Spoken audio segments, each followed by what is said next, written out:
ಹುಡುಗಿರು ಇಲ್ಲ ಹಾಕಿ ಚಪ್ಪಲಿ ವಿಡಿಯೋ ನಮ್ಮ ಕಾರ್ಯನಿರತ ಪತ್ರಕರ್ತರ ಸಂಘದ ಜಿಲ್ಲಾಧ್ಯಕ್ಷರಾಗಿರುವಂಥ ಶ್ರೀ ಮಲ್ಲಪ್ಪ ಸಂಕೀರ್ಣ ಸರ್ ಅವರಿಗೆ ನಾನು ಈ ಸಂದರ್ಭದಲ್ಲಿ ಹೃತ್ಪೂರ್ವಕವಾಗಿರ್ತಕ್ಕಂಥ ಸ್ವಾಗತ ಬಯಸುತ್ತಾ, ಹಾಗೆ ನಾಗಪ್ಪ ದೇಸಾಯಿ ಸರ್ ಅವರಿಗೂ, ರಮೇಶ್ ಅವರಿಗೂ ಮತ್ತು ಸಂಜೆವಾಣಿ ಪತ್ರಿಕೆಯ ಸುಧೀರ್ ಸರ್ ಅವರಿಗೂ ಮತ್ತು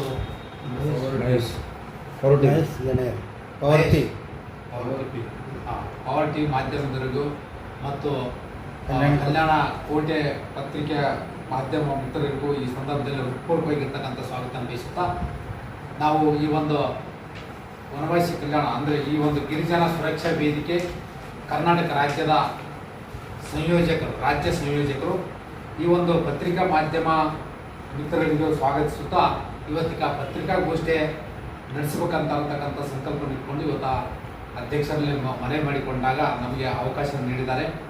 ಈ ಒಂದು ದೆಹಲಿ ಚಲೋ ಕಾರ್ಯಕ್ರಮ ಒಂದು ಗಿರಿಜನರ ಸಂಸ್ಕೃತಿ ಸಂರಕ್ಷಣೆಯನ್ನು ರಕ್ಷಣೆ ಮಾಡೋದಕ್ಕೋಸ್ಕರವಾಗಿ ನಾವು ಮೇ 24ನೇ ತಾರೀಕಿಗೆ ನಾವು ದೆಹಲಿಗೆ ಹೋಗ್ತಾ ಇದ್ದೀವಿ. ಅದರ ಕುರಿತಾಗಿರ್ತಕ್ಕಂಥ ಇವತ್ತು ಆ ಪತ್ರಿಕೆಯನ್ನು ನಾವು ಮಾಡ್ತಾ ಇದ್ದೀವಿ. ನಮ್ಮ ಹೆಸರು ಗಂಗಾಧರ ನಾಯಕ್ ಅಂತ, ಅದೇ ರೀತಿಯಾಗಿ ಎಂಕಾಪ್ ಮಕಾಶಿ ಅಂತ ಜಿಲ್ಲಾ ಅಧ್ಯಕ್ಷರು ಗಿರಿಜನ ಸುರಕ್ಷಾ ತಾಲೂಕಾ ಅಧ್ಯಕ್ಷರು ಗಿರಿಜನ ಸುರಕ್ಷಾ ವೇದಿಕೆ ಸುರಪುರ, ಹಾಗೆ ನಮ್ಮ ರಾಜ ಪಿಟ್ಟ ನಾಯಕ ಸುರಪುರ ಅವರು ನಗರ ಸಮಿತಿ ಅಧ್ಯಕ್ಷರು, ಹಾಗೆ ಕಾಶ್ಯಪ್ಪ ದೊರೆ ಅವರು ಅಬ್ಬೆ ತುಮಕೂರು ಅವರು ಕೂಡ ಈ ಒಂದು ಗಿರಿಜನ ಸುರಕ್ಷಾ ವೇದಿಕೆ ಯಾದಗಿರಿ ಜಿಲ್ಲಾ ಅಧ್ಯಕ್ಷರು, ಹಾಗೆ ಭೀಮಾಶಂಕರ್ ಬೇಟಿ ಅವರು ನಮ್ಮ ಗಿರಿಜನ ಸುರಕ್ಷಾ ವೇದಿಕೆಯ ಯಾದಗಿರಿಯ ಸಂಘಟಕರು. ಈ ಒಂದು ಪತ್ರಿಕಾಗೋಷ್ಠಿಯನ್ನು ಕುರಿತಾಗಿರ್ತಕ್ಕಂಥ ಕೆಲವೊಂದು ಅಂಶಗಳನ್ನು ತಮ್ಮ ಮುಂದೆ ತಮ್ಮೆಲ್ಲರಿಗೂ ಸ್ವಾಗತಿಸ್ತಾ ಕೆಲವೊಂದು ವಿಷಯಗಳನ್ನು ಪ್ರಸ್ತಾಪ ಮಾಡ್ತಾ ಇದ್ದೀವಿ.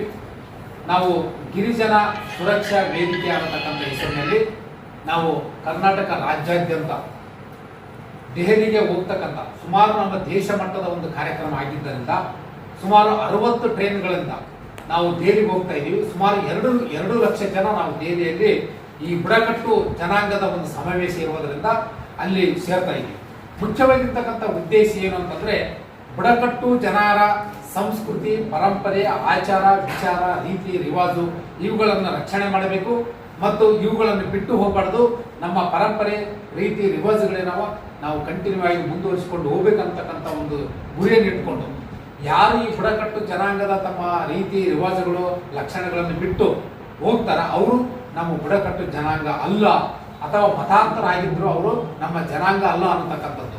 ಈಗಾಗಲೇ ನಾವು 341 ಒಳಗ ಯಾವ ಜನಾಂಗಕ್ಕೆ SC ಸೌಲಭ್ಯಗಳು ಕೊಡಬೇಕಂತಕ್ಕಂಥ ಸ್ಪಷ್ಟವಾಗಿದೆ.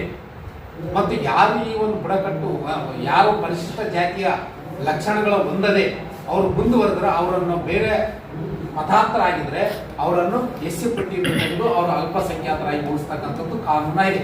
ಆದರೆ 342 ಪರಿಶಿಷ್ಟ ಪಂಗಡದ ಲಕ್ಷಣಗಳು ಒಂದದೇ ಇಲ್ಲದೆ ಇರತಕ್ಕಂಥ ವ್ಯಕ್ತಿಗಳು ಅಥವಾ ಅನ್ಯ ಧರ್ಮವನ್ನು ಸ್ವೀಕರಿಸಿದ್ರು ಅವರನ್ನು ಕೂಡ ಯಥಾವತ್ತಾಗಿ ಪರಿಶಿಷ್ಟ ಪಂಗಡ ಸೌಲಭ್ಯಗಳು ಪಡಿತಾ ಇದ್ದಾರೆ. ಯಾಕಂದ್ರೆ ಕಾನೂನಿನಲ್ಲಿ ಸ್ಪಷ್ಟವಾಗಿ ಬರೆದಿಲ್ಲ. ಯಾರು ತಮ್ಮ ಆಚಾರ, ವಿಚಾರ, ರೀತಿ, ರಿವಾಜುಗಳನ್ನು ಬಿಟ್ಟು ಹೋದ್ರು ಅವ್ರಿಗೆ ಪರಿಶಿಷ್ಟ ಪಂಗಡ ಕೊಡಬಾರ್ದು ಅಂತಕ್ಕಂಥ ಒಂದು ಕಾನೂನು ತರಬೇಕಂತಕ್ಕಂಥದ್ದು ಸ್ಪಷ್ಟವಾಗಿರ್ತಕ್ಕಂಥ ಹೋರಾಟ. ಅದಕ್ಕಾಗಿ ನಾವು ಇವತ್ತು ದೆಹಲಿಯಲ್ಲಿ ಸೇರ್ತಕ್ಕಂಥದ್ದು ಇಷ್ಟೇ. ನಮ್ಮ ಸಂಸ್ಕೃತಿ ನಾವು ರಕ್ಷಣೆ ಮಾಡ್ತಾ ಇದ್ದೀವಿ. ನಮ್ಮ ಸಂಸ್ಕೃತಿ, ನಮ್ಮ ಪರಂಪರೆ ಏನವ ಅದು ನಾವು ಮುಂದುವರಿಸಿಕೊಂಡು ಹೋಗ್ಬೇಕಂತಕ್ಕಂಥದ್ದು. ಮತ್ತು ಅದೇ ರೀತಿಯಾಗಿ ಬಿರ್ಸಾ ಮುಂಡಾ ಅವರ 150ನೇ ವರ್ಷ ಆಚರಣೆ ಇದೆ. ಆ 150ನೇ ವರ್ಷ ಆಚರಣೆ ಅಂಗವಾಗಿ ರಾಷ್ಟ್ರ ಮಟ್ಟದಲ್ಲಿ ನಾವು ಬೃಹತ್ ಮಟ್ಟದ ಒಂದು 500 ಬುಡಕಟ್ಟು ಜನಾಂಗದ ಜಾತಿಯವರು ಸೇರ್ತಾ ಇದ್ದೀವಿ. ನಾವು 500 ಟೋಟಲ್ ಆಗಿರ್ತಕ್ಕಂಥದ್ದು ನಮ್ಮ ಭಾರತ ದೇಶದಲ್ಲಿ 735 ಬುಡಕಟ್ಟು ಜನಾಂಗದ ಜಾತಿಗಳಿದ್ದಾವೆ. ಆ 730ಕ್ಕೂ ಹೆಚ್ಚು ಬುಡಕಟ್ಟು ಜನಾಂಗ ಜಾತಿಗಳಲ್ಲಿ ನಾವು ಕನಿಷ್ಠ 500 ಬುಡಕಟ್ಟು ಜನಾಂಗದ ಜಾತಿಗಳು ದೆಹಲಿಯಲ್ಲಿ ಸೇರ್ತಾ ಇದ್ದೀವಿ. ಅಲ್ಲಿ ಏನಾಗ್ತಿದೆ, 5 ಕಡೆ ನಾವು ಒಂದು ರ್ಯಾಲಿ ಇದೆ. 5 ಕಡೆಯಿಂದ ನಾವು ಶೋಭಾಯಾತ್ರೆ ಮಾಡ್ತಾ ಇದ್ದೀವಿ. ಒಂದು ಹಳೆ ದೆಹಲಿಯಿಂದ, ಒಂದು ಜಂತರ್ ಮಂತರಿಂದ, ಒಂದು ಇಂಡಿಯಾ ಗೇಟ್ನಿಂದ, ಒಂದು ಈ ರೀತಿಯಾಗಿರ್ತಕ್ಕಂಥದ್ದು ಟೋಟಲ್ 5 ಭಾಗದಿಂದ ಮುಖ್ಯವಾಗಿ ಶೋಭಾಯಾತ್ರೆ ಪ್ರಾರಂಭಗೊಂಡು ನಾವು ಎಲ್ಲಿಗೆ ಸೇರ್ತಾ ಇದ್ದೀವಿ ಅಂದರೆ ಕೆಂಪು ಕೋಟೆ ಆವರಣದಲ್ಲಿ ಪರ್ಮಿಷನ್ ನಮಗೆ ಈಗಾಗಲೇ ಅನುಮತಿಯನ್ನು ಕೊಟ್ಟಿದ್ದಾರೆ.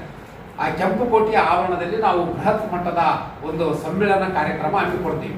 ಆ ಸಮ್ಮೇಳನ ಕಾರ್ಯಕ್ರಮದಲ್ಲಿ ಮುಖ್ಯವಾಗಿರ್ತಕ್ಕಂಥ ನಮ್ಮ ದೇಶದ ಗೃಹ ಮಂತ್ರಿ ಆಗಿರುವಂತಹ ಅಮಿತ್ ಶಾ ಅವರು ಈ ಒಂದು ಕಾರ್ಯಕ್ರಮದಲ್ಲಿ ಭಾಗವಹಿಸಿ ನಮ್ಮನ್ನು ಕುರಿತು ಈ ಒಂದು ಸಭೆಯನ್ನು ಕುರಿತು ಮಾತಾಡಲಿದ್ದಾರೆ. ಅದೇ ರೀತಿಯಾಗಿ ಈ ಒಂದು ಮುಖ್ಯವಾಗಿರ್ತಕ್ಕಂಥ ಸಂದೇಶ ಏನು ಕೊಡಬೇಕಾಗಿದೆ ನಮ್ದು ಅಂತಂದ್ರೆ, ನಮ್ಮ ಯಾರು ವನವಾಸಿಗಳಿದ್ದಾರೆ, ಬುಡಕಟ್ಟು ಜನರಿದ್ದಾರೆ, ಕಾಡಿನಲ್ಲಿದ್ದಾರೆ, ಅವರು ಏನಾಗಬೇಕಂದ್ರೆ